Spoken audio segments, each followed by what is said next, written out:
Assalamualaikum warahmatullahi wabarakatuh. Waalaikumsalam warahmatullahi wabarakatuh. Berjumpa lagi dengan kita. Malam ini kita akan melanjutkan membahas tentang isi Al-Quran. Nabi dalam Al-Quran itu terdiri dari berapa surah, Bi? Terdiri dari 114 surah. Kemarin kita membahas tentang apa?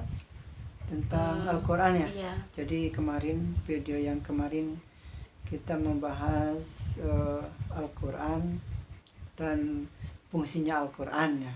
Jadi membahas isinya Al-Quran. Jadi akan membahas tentang isi Al-Quran. Nah sekarang dilanjutkan.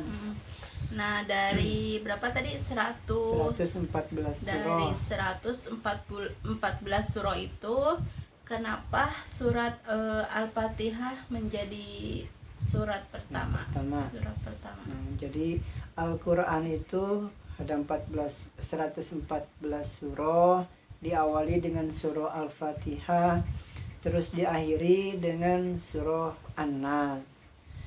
Perlu diketahui bahwa sejarahnya dulu itu Al-Quran turun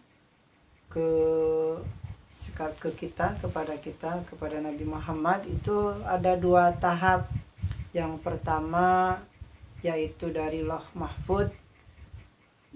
Mahfud menuju ke Baitul Izza atau ke langit dunia. Jadi itu yang pertama turun sebelum Nabi Muhammad lahir di alam dunia. Sudah tercatat Al-Quran di Lauh Mahfud, diturunkanlah yaitu Al-Quran dari Lauh Mahfud ke Baitul Izza, ke langit dunia. Nah itu diawali itu semuanya turun 114 surah, dari surah Al-Fatihah sampai surah An-Nas yang sekarang Al-Quran ada. Nah dulu itu turun dari Lauh Mahfud ke langit dunia satu Al-Quran, semuanya turun 30 juz yang dinamakan dengan Lailatul Qadar. Jadi di saat bulan Ramadan Al-Quran turun. Nah dirahasiakan turunnya yaitu Lailatul Qadar di yang paling kuat yaitu di 10 terakhir di hari ganjilnya, di 10 terakhir di bulan Ramadan. Yang kedua, Al-Quran itu turun ke Nabi Muhammad, yaitu dari Baitul Izza atau langit dunia kepada Nabi Muhammad. Kalau itu bukan seperti Al-Quran sekarang, dari surah Al-Fatihah sampai surah An-Nas, tapi turunnya sesuai kebutuhan. Apa surah yang pertama atau ayat yang pertama turun kepada Nabi Muhammad dari Baitul Izza, jadi berangsur-angsur sesuai masalah yang dihadapi oleh Nabi Muhammad dengan para sahabat. Ayat atau surah yang pertama turun dari Baitul Izza, dari langit dunia ke Nabi Muhammad, yaitu surah Al-Alaq, bukan surah Al-Fatihah, ayat 1 sampai ayat 5. Jadi itu apa pertanyaan tadi? Kenapa Al-Quran diawali dengan surah Al-Fatihah? Nah jawabannya karena yang pertama itu turunnya itu jadi kasih tahu para sahabat sesuai hadis. Jadi nah seperti ini susunannya Al-Quran dari surah Al-Fatihah kepada sampai surah An-Nas. Jadi bukan jadi ini Al-Quran yang turun dari Lauh Mahfud ke Baitul Izza. Begitu. Ada pertanyaan lagi? Kenapa surah Al-Fatihah ya? Kenapa surah Al-Fatihah bukan surah Al-Alaq yang disimpan di awal Al-Quran? Karena kan Al-Quran itu turun yang pertama kali turun adalah surah Al-Alaq, bukan surah Al-Fatihah. Kenapa? Nah, karena surah Al-Fatihah itu mempunyai fadilah atau keutamaan yang paling besar. Surah Al-Fatihah itu kandungannya atau isinya adalah perincian atau induk daripada isinya Al-Quran, kandungan dari Al-Quran. Bahkan sering dengar mungkin para ulama mengatakan bahwa kandungan Al-Quran terdapat di dalam surah Al-Fatihah. Terus surah Al-Fatihah juga diringkas menjadi kandungannya menjadi cuman satu ayat, yaitu ayat yang pertama Bismillahirrahmanirrahim. Bahkan lebih luas lagi ulama mengatakan kandungan Al-Quran terdapat dalam titiknya 8 ba sampai segitunya.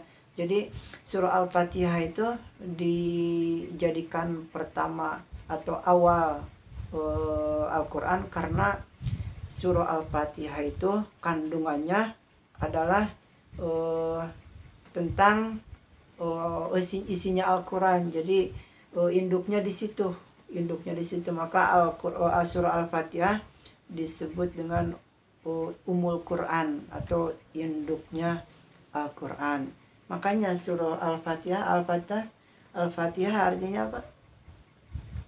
Surah Al-Fatihah itu Al-Fatihah artinya pembuka. Jadi pembuka Al-Quran. Jadi Al-Quran dibuka dengan surah Al-Fatihah.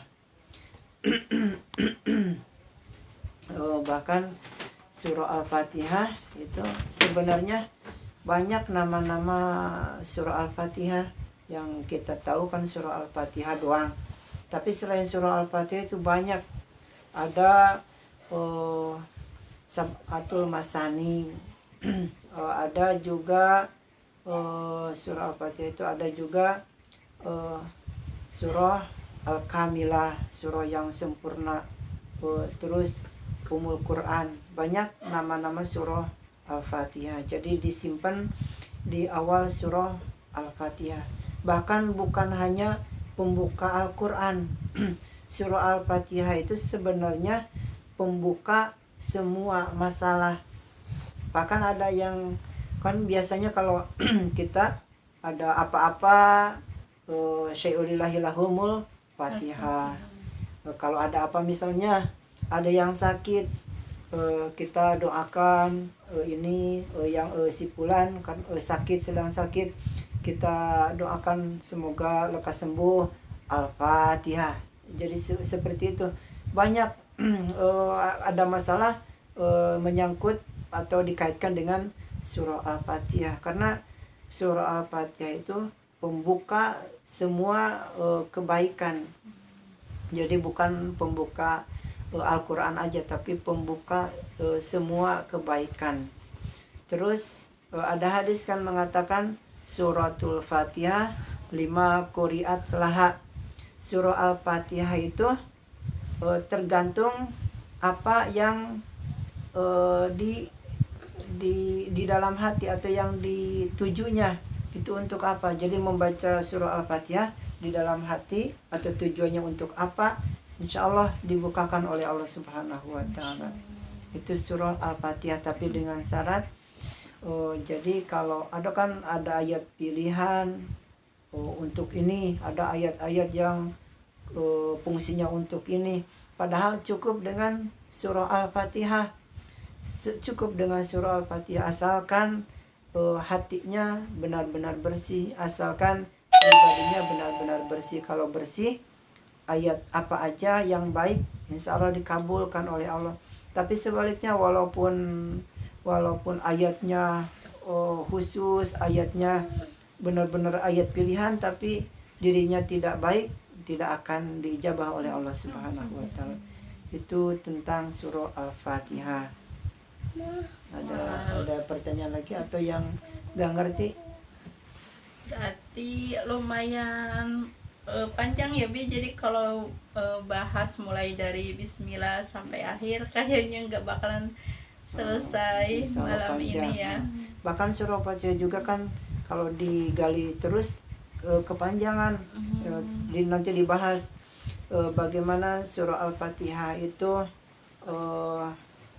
itunya surahnya ya, tentang surahnya kan ada 7 surah, ada 7 surah. Sedangkan berbeda pendapat di dalam 7 surah. Semua pendapatnya bukan 7 surah, 7 ayat. Semua pendapatnya 7 ayat, tapi 7 ayat itu ada yang beda-beda. Jadi sepakat 7 ayat, tapi ayat-ayatnya beda-beda. Ada yang 7 ayat siratal ladina an'amta alaihim, itu 1 ayat. Terus ghairil maghdubi alaihim waladdallin 1 ayat. Jadi ayat terakhir dihitung 2 ayat, tapi basmalahnya tidak dimasukkan ke dalam ayat. Banyak pendapat para ulama tentang surah Al-Fatihah. Jadi kalau digali lebih panjang banget. Jadi cukup sampai ini aja. Iya. Jadi itu aja.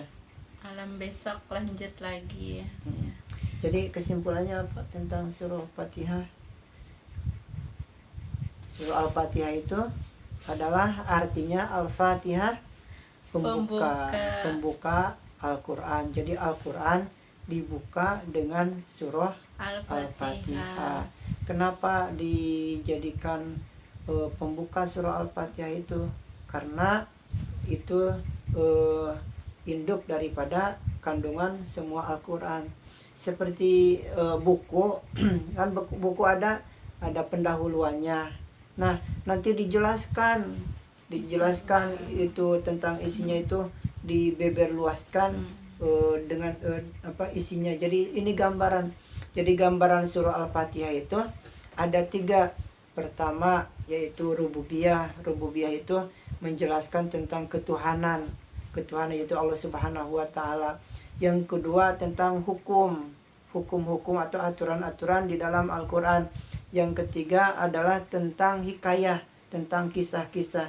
Nah, pertama tentang rububiyah nanti dijelaskan di surah anu lebih dijelaskan. Jadi ini cuman gambaran doang surah Al-Fatihah. Yang kedua yaitu tentang hukum-hukum Al-Quran yang ada di Al-Quran atau aturan-aturan yang ada di Al-Quran nanti dijelaskan di surah berikutnya. Terus yang ketiga tentang hikayah, tentang kisah, nanti dijelaskan lagi di dalam surah-surah yang setelahnya. Jadi ini adalah induk daripada kandungan Al-Quran, surah Al-Fatihah. Udah cukup? Terima kasih Bi atas penjelasannya. Mudah-mudahan manfaat. Amin. Dan kalau dari teman-teman saya tidak lupa, kalau ada yang salah silahkan di komen.